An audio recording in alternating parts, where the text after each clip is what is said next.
So my editor is editing the book, and he was saying some things like, I mean, I already know this, but it's nice to hear another person's perspective. We're talking about how the average person, they just think semen retention's weird. Like they think it's funny. Obviously they don't understand it. And I'm like, I think it's funny that they think it's funny. I think it's funny that you think like watching porn and beating off is normal. Like that's somehow good. And those who are, want to be free of that they're funny. Like something wrong with you, man. And this is the level of thinking in the world today. Most people think, they don't think. Yeah, let's say that. Most people though, when it comes to somebody explaining about conserving your sexual energy, it doesn't compute on any level. It doesn't land anywhere in them. And so then the mind just defaults to, oh, that's funny, that's weird. Because that's what the mind, the ego does when it doesn't understand something. It just says it's weird. Aren't you maybe weird for not understanding? Yeah, it doesn't contemplate that. So, the reason, though, have you discovered this? Have you actually introspected to see if you could get these subtle downloads as to why is the watching porn and masturbating so gripping?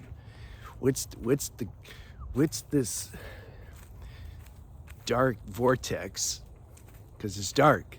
So, anything that keeps you locked into something and makes you want to do it all the time, that's dark. It's negative.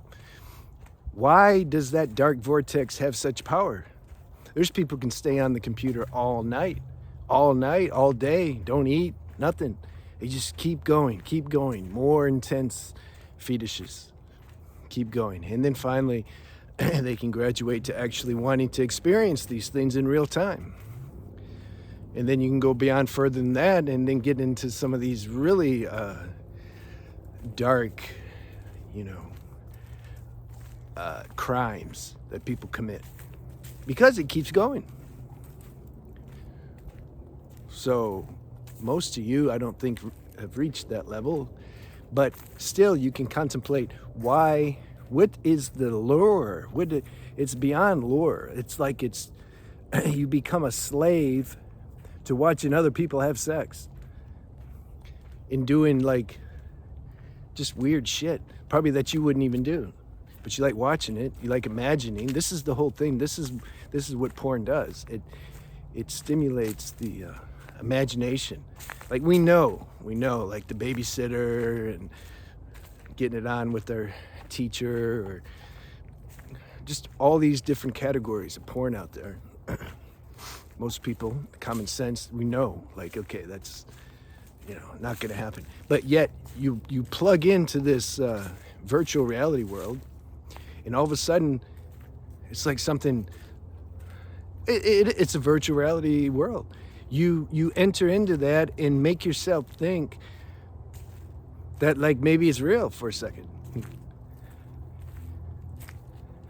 That's that magic dark power. It has you actually living it. You watch these scenes and then you start living it in your imagination. You imagine like that scenario. Okay, why? See, we're getting to the point of what makes it so addicting. It's because we all have a dopamine center in our brain. We can call it a pleasure center. I'm not going to get scientific about it and repeat what doctors say, because it's like, who cares? The intelligence is it doesn't do anything. It doesn't free you, this intellectual mind. You need to know for yourself, what is dopamine? What does it feel like? Don't read anything about it. It's a waste of time. It makes you think you know something, you don't know anything. What is this euphoria that I get when I watch this nonsense? Like, what is it? And pay attention. Then you'll see why you like it. Why something like your lower self likes it, because It's like these chemicals get released. The mind, the brain is paying attention to this stuff that we're watching, and then somehow some secretions start flowing into our system. And it's like it feels good. It's like a numbing agent. If you're feeling bad, or your girlfriend left you, or you fell down and hurt your arm, then go home and then you watch this stuff. It's like you don't care anymore. You don't care that she left you. You don't care, oh, I lost my job. Like, you're not focused on that. Now you're in the grip of debauchery. It provides a good escape mechanism because of this chemistry that gets released, this drug. Dopamine's a drug. Our brain is the drug dealer. It manufactures the dopamine, and then we find ways to release it. There's all kinds of ways. This channel is about, it's more like we're talking about porn and masturbation and edging and lusting, so we're talking about how that releases dopamine. But all kinds of things release dopamine that can be, you can say, not so auspicious for somebody. I mean, climbing up a mountain, doing dangerous things. Why do people do that? Yeah, strong dopamine hit. The UFC people, like, they should retire, a lot of them. They don't. They keep going. Poor Tony Ferguson.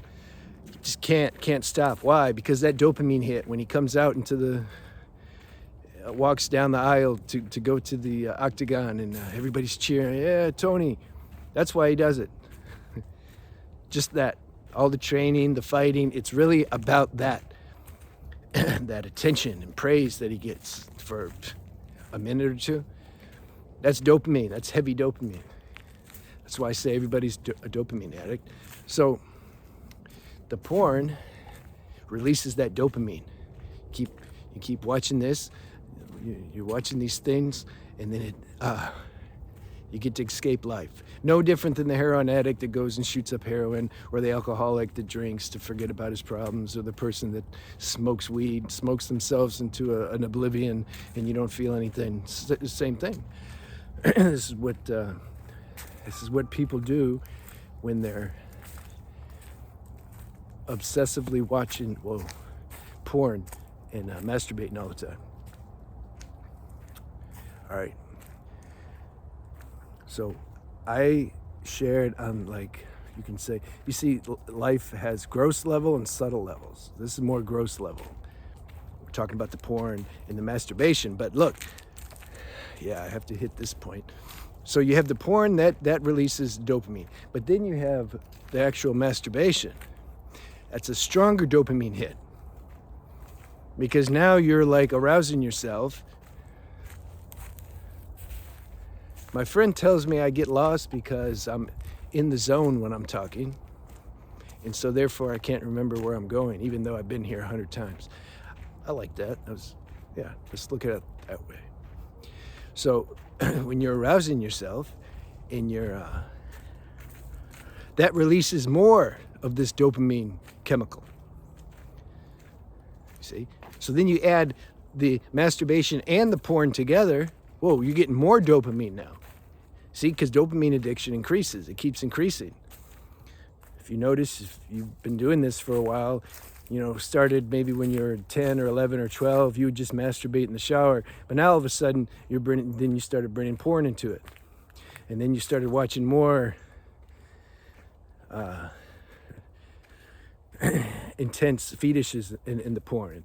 It no longer gets you off just watching half-naked guy and girl touching each other. Now we need more stimulation. Yeah, because that's what happens. It's like anything. Your tolerance starts to increase.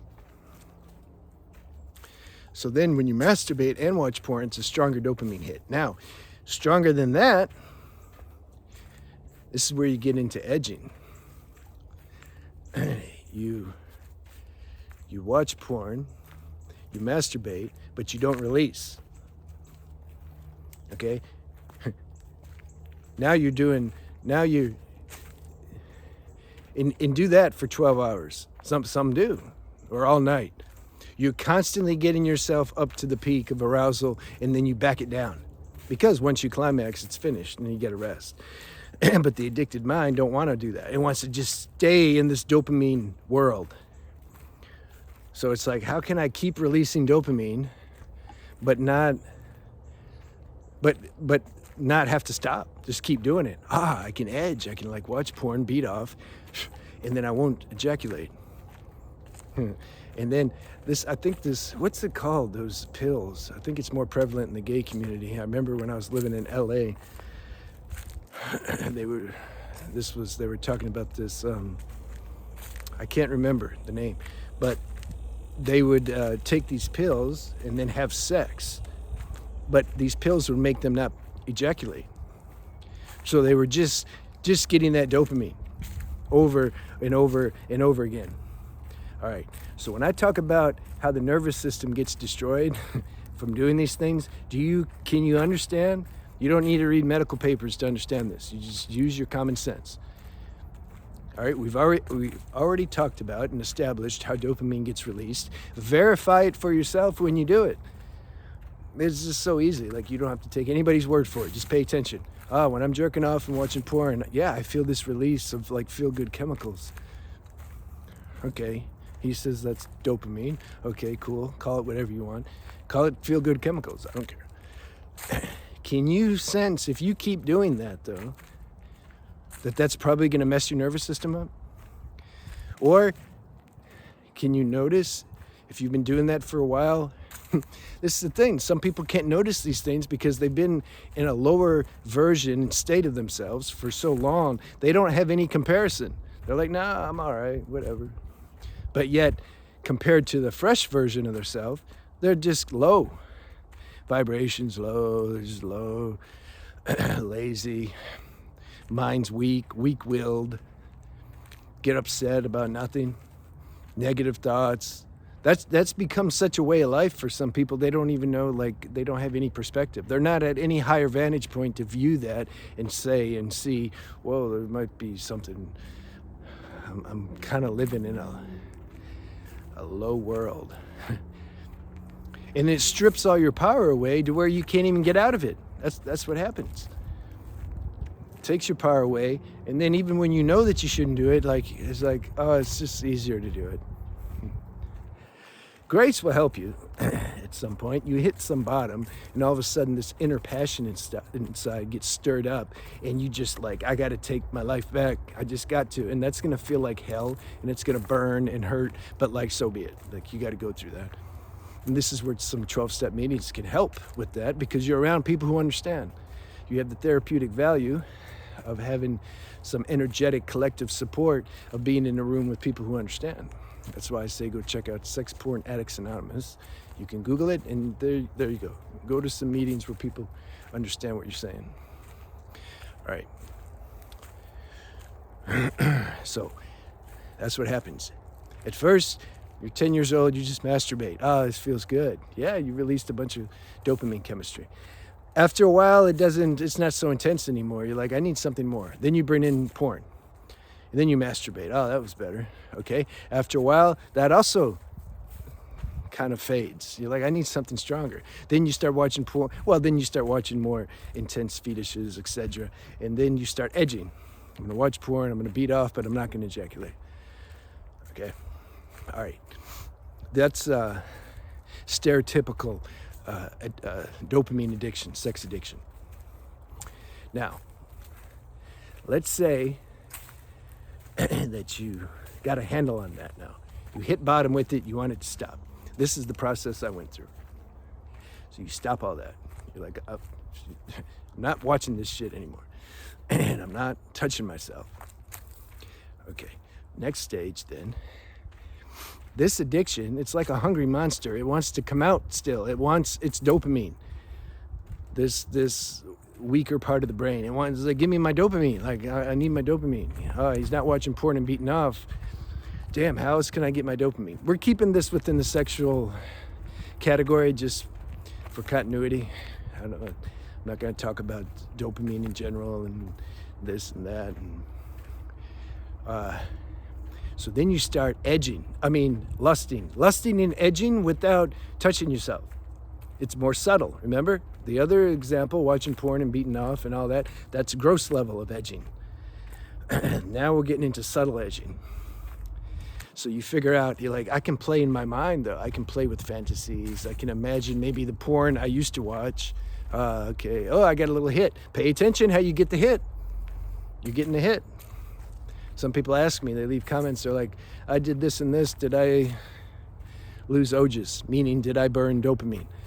Did I relapse? Well, number one, get rid of this idea of like, I relapse or I don't. There's all subtleties to this. Like, don't trip so hard.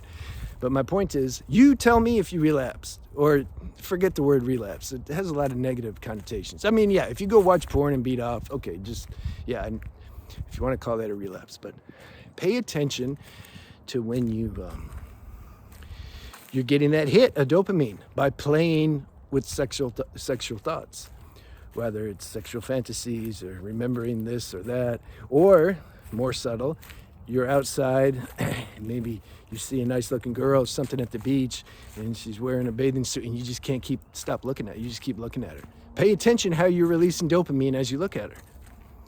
This isn't to cause guilt or shame. It's just be aware of like what you're doing. That's all. Keep doing it. Like, I don't care. It's about being aware of how this works. So then you're in a position to see like what the hell's going on, and then you can decide like, do I want to keep doing this or not? So you're looking at her, and it like makes you feel good, or undressing her in her mind, or walking by her to see then if she checks you out. She checked out these gains. That gives a hit of dopamine. You feel good. But then there's some people like they can do that. That's all they do. They just go to different places and purposely put themselves in front of women or the gym or go wherever to try to get attention from the girls. That's a dopamine addict. It's more subtle. They may not be watching porn and beating off, but they're doing that. So this is all about awareness, right? Like these videos are about like bringing awareness to what you're doing. And then you let your own evolutionary journey start from there. And there's always something else to transcend. You can't do this thing perfect. There's all these levels of subtlety. And the same, I might as well touch on this. Same thing goes with sex. Because some people ask about tantric sex or having sex with their girlfriend or wife, and they don't want to release. So then they ask like, how long can I do it? If I had sex with her for 30 minutes or an hour, is that good? You have to tell me. What does it mean good? Here's my experience. This is how I know. Man, it's getting hot. This is how I know, like, this is how I work it if I have sex. I don't release during sex. I don't care if I accidentally did, like, so be it, but I just don't. There's no dogma here or rules. I have to drive this home. I just don't release because I don't want to release. Like, it's not a big deal. So, but what I would used to do, I would get too close to the point. I'd get too close, man. And why? Because the closer you get to the point of ejaculation, the more dopamine. Verify for yourself. If you're going at 50% of arousal, pay attention to the release of dopamine chemistry. Okay, now kick it up to 90%. You notice you feel a little better. The sensation down there is it's more euphoric. Why? Because the chemistry, dopamine chemistry. So you check that out for yourself, and you feel, okay, here's how it works. The reason I don't like going up to 90% is because I notice it takes my energy afterwards. I get more tired because I'm burning more dopamine, and my system's not used to it because I don't do that stuff anymore. So therefore, when I get it's like if you used to be a weed smoker, maybe, and you haven't smoked, and then you smoke the same amount you used to smoke, and it's been a couple years or something, yeah, you might get hit pretty hard because your system's not used to it. So same thing. When I get too close to climax and stay there for too long, I notice afterwards I feel a little depleted, like I did a drug. Yeah, because I did dopamine. So therefore I'm aware of that, because you do it enough times, you're aware of it. You're like, oh yeah, like I shouldn't, well, if you like doing it, there's no shoulds. It's just you pay attention to how you feel after you have sex, and you're like, I notice I'm feeling a little more tired and down. I don't want to feel that way. So, okay, next time I have sex, I'm not going to get too close to climax. You see, it's all this is common sense. Like, it's not about following some strict guideline because somebody told you to or something. No, you just it's organic. You figure it out. It's how it has to be. And I think I said everything. Well, it's 21 minutes. All right, good. So I'm still working on my semen retention books being edited, and yeah, let's see how that goes. I'll see you soon.